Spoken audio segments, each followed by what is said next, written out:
Sir நான் காட்டுமலை கோயில் sir. நான் சென்னையில் வந்து ஒர்க் பண்ணுறேன். என் பொண்ணு வந்து சென்னை மயிலாப்பூரில் வந்து பிஎஸ்சி நர்சிங் படிச்சுட்டு இருக்கா. பொங்கல் லீவுக்காக வந்திருக்கேன் சார். அமைச்சர் என்ன லீவு கொடுத்தாங்கன்னா, என்ன நடைமுறை கொடுத்தாங்கன்னா 6 வழித்தடங்கள் இருக்கு.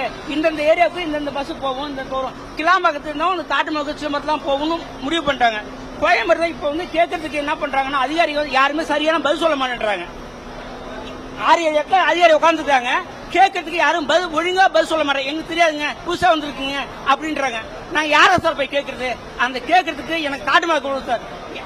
7-8 உட்காந்துருக்காங்க சார். 1 2 3 7-8 உட்காந்துருக்காங்க. ஆனா எந்த அதிகாரியும் எனக்கு சரியா பதில் சொல்ல மாட்டேன்றாங்க சார்.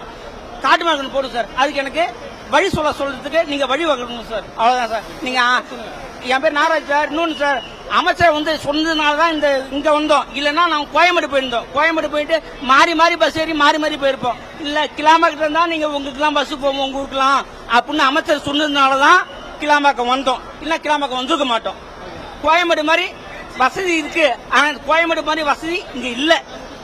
அவ்வளவுதாங்க. நேட்டிவ் பிளேஸ் வந்து என் பேரு இந்துமதி. நேட்டிவ் பிளேஸ் வந்து மதுரை. நாங்க திருநீண்டவூர்ல இருக்கோம். திருநீண்டவூர்ல இருந்து மதுரைக்கு போறதுக்காக கோயம்பேடுல இருந்து மதுரைக்கு டிக்கெட் புக் பண்ணியிருந்தோம். ஆனா இங்க வந்து கிளாம்பாக்கத்துல தான் பஸ் ஏறணும்னு சொல்லியிருந்தாங்க. இப்போ வந்து கிளாம்பாக்கம் வந்தா பஸ் டிரைவர் வந்துட்டு நாங்க உள்ள பஸ் ஸ்டாண்டுக்குள்ள வரமாட்டோம், நாங்க அவுட்டோர்ல தான் நிப்போம், நீங்க வந்து ஏறிக்கோங்கன்னாங்க. நாங்க இங்க கம்ப்ளைண்ட் பண்ணியிருந்தோம். அதுக்கப்புறம் உள்ள வரேன்னாரு, இன்னும் வரல, வெயிட் பண்ணிட்டோம்.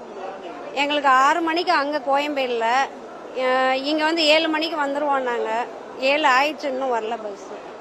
4 மணி நேரம் வெயிட் பண்ணிட்டு நாங்க கிளாம்பாக்கன்றனால 4:30 மணிக்கெல்லாம் இங்க வந்துட்டோம்.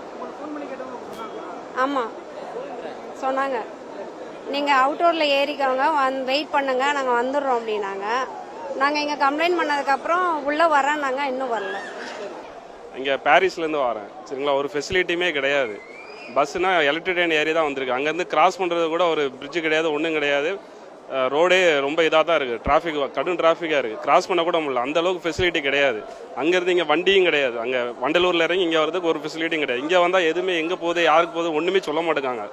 ரொம்ப திண்டாட்டமாக இருக்குது. ஒரு இதே இல்லாமல் ஓப்பன் பண்ணியிருக்காங்க, அவ்வளோதான்.